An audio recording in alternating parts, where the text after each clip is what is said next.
Connecticut's news station starts with a weather impact alert.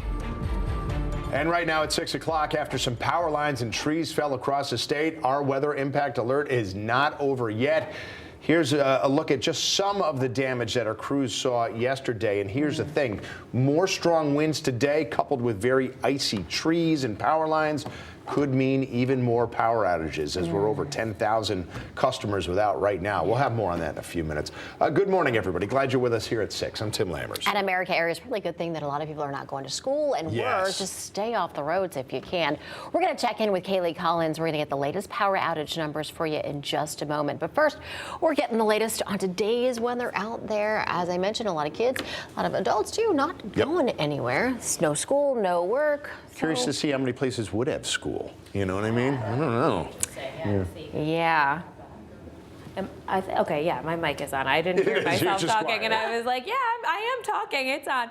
All right, we are wind advisory that's going to carry us through at least the first part of our day today and into this afternoon with gust potential towards about 40 to 50 miles per hour. So anything that's weighed down right now by ice could potentially break off with the wind that is pretty breezy this morning. So we'll be watching any isolated power outages over the course of the afternoon.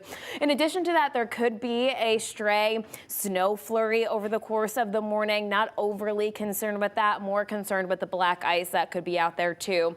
Looking at our current wind speeds, anywhere from 10 to about 20 miles per hour. That's sustained, gusting towards about 40 right now, close to Torrington, 37 in Willimantic, gusting towards 43 miles per hour in southeastern Connecticut now. So it's feeling like the teens and the single digits for the most part this morning. So those are the numbers you want to dress for. Our winds do remain elevated through a good chunk of the day today. Now, even into tonight, I think the winds begin to back off a little bit, but it's still going to remain breezy for tomorrow morning too. So mostly cloudy, temperatures around 29 to near 30 degrees this afternoon. Limited melting happening today too. We'll talk about where we go from here. Your full 7-day forecast coming up in just around 15 minutes. Checking in with the roadways this morning. Just watch out for the black ice. So secondary roads, primary roads should be relatively okay, but there could be some sneaky black ice again. So we're watching that closely. We have 2 road closures to tell you about this morning. First one on Route 181 at Center Hill Road. That is blocked. This was due to a crash overnight. We also have this crash over here in Washington, Route 47. The road is blocked between Plum Hill Road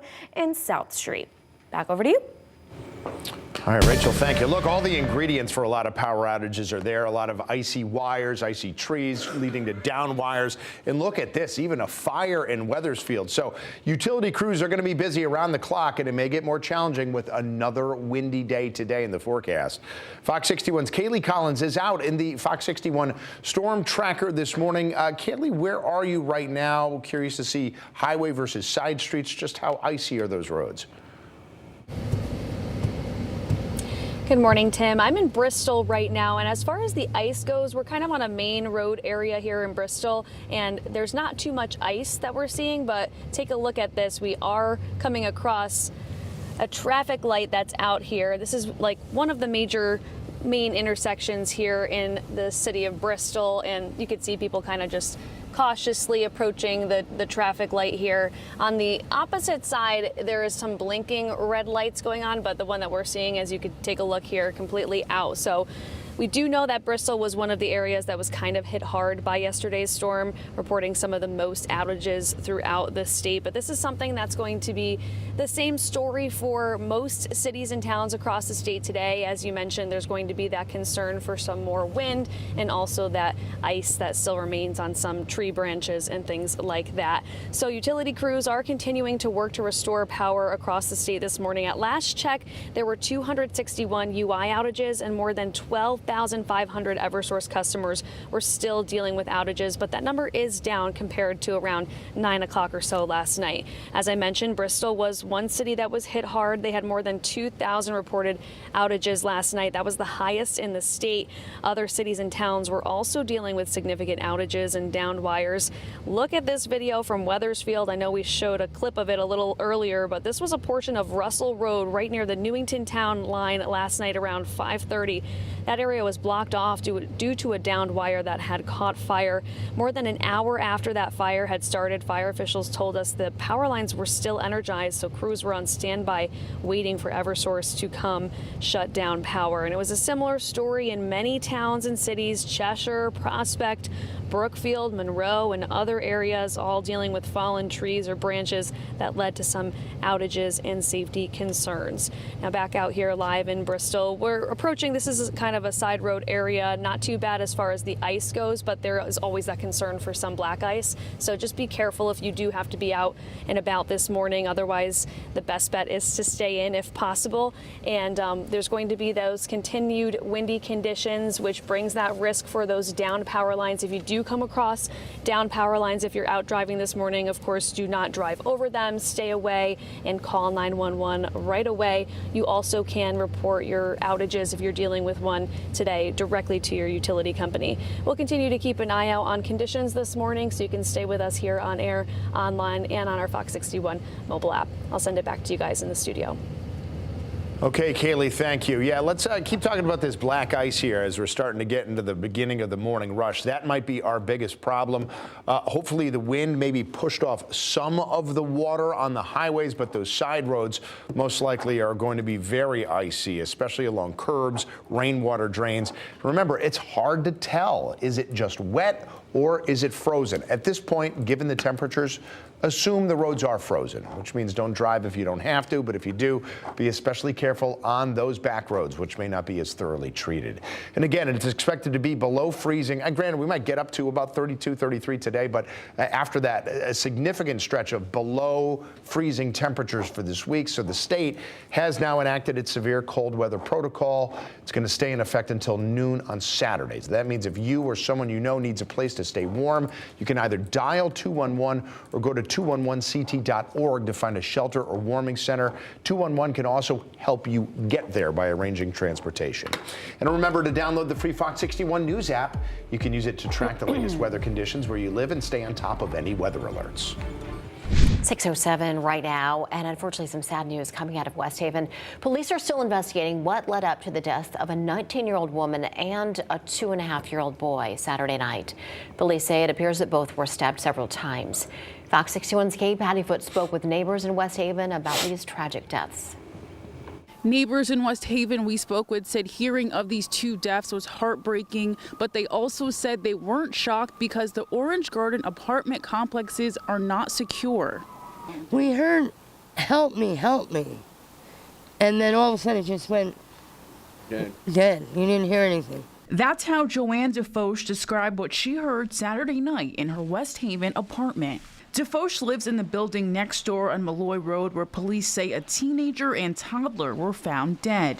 When she heard someone scream out, she didn't think anything of it because she says it happens often. My bedroom is on that side, and I can hear people screaming in the alley every night. So that screaming didn't really dawn on me at all. According to West Haven police, around 8:50 on Saturday evening, they received several 911 calls reporting screaming and yelling. When they arrived at the apartment at 430 Malloy Road, they found a 19-year-old female and a 2.5-year-old male dead from apparent stab wounds. And I looked out the window, and there had to be 17 cops, at least 17 cops, and fire engines and ambulances, and the guy that jumped out the window was laying right on the porch, that concrete porch. And they covered him with a white sheet, so I thought he had passed away. But he just got hurt. Police also got several 911 calls when they say a man jumped through a second-floor glass window and landed on the ground. He was brought to the hospital. One neighbor who did not want to go on camera was beside herself when she heard what happened. I just felt that I'm so disappointed to hear that a 2-year-old child was involved. That's just the word. I can't. I'm sorry. For DeFoe, she says this is the last straw and wants out of her lease. People that don't live here that just meander around, it's not safe. It's supposed to be a secure building. Our door doesn't even close, never mind lock, to get onto our floor. Police say the suspect in this case is in custody, but they have not released his name yet. We are still waiting for more information, like the victims' names, how they died, and if they had any connection with the suspect. Police say we should get this information in the next few days. In West Haven, Kate Pattyfoot, Fox 61. Okay, thank you. While we're talking about the weather again, at least 9 people we know of are dead after a big storm hit several eastern states this weekend. 8 of those deaths happened in Kentucky. This is what it looked like there in Pike County. That state's governor said there's been more than 1,000 rescues since Saturday, and that most of the deaths were from people who got their cars stuck in high water. The National Weather Service said parts of Kentucky and Tennessee got up to 6 inches of rain. Brandy Campbell is in Tennessee to show us some of the damage. Here in Clarksville, Tennessee, we're seeing an example of what people across this region are now dealing with. This after Saturday's thunderstorms, which led to flash flooding. We also had tornado watches and warnings. On top of that, river levels increasing. And this morning, some people waking up to a dusting of snow. Man, you from the top of my stairs, you could just hear it sound like the ocean.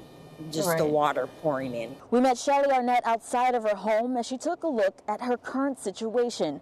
Water surrounding her home, flooding her garage with a car inside, 2 outhomes, even her basement where her daughter lived. All of this after over 7 inches of rain fell over the weekend. We just gotta wait, and let it recede, I guess, but I don't see where it's going. Now, today's ongoing threat remains with the rivers rising. This was the Red River as it flows throughout Clarksville.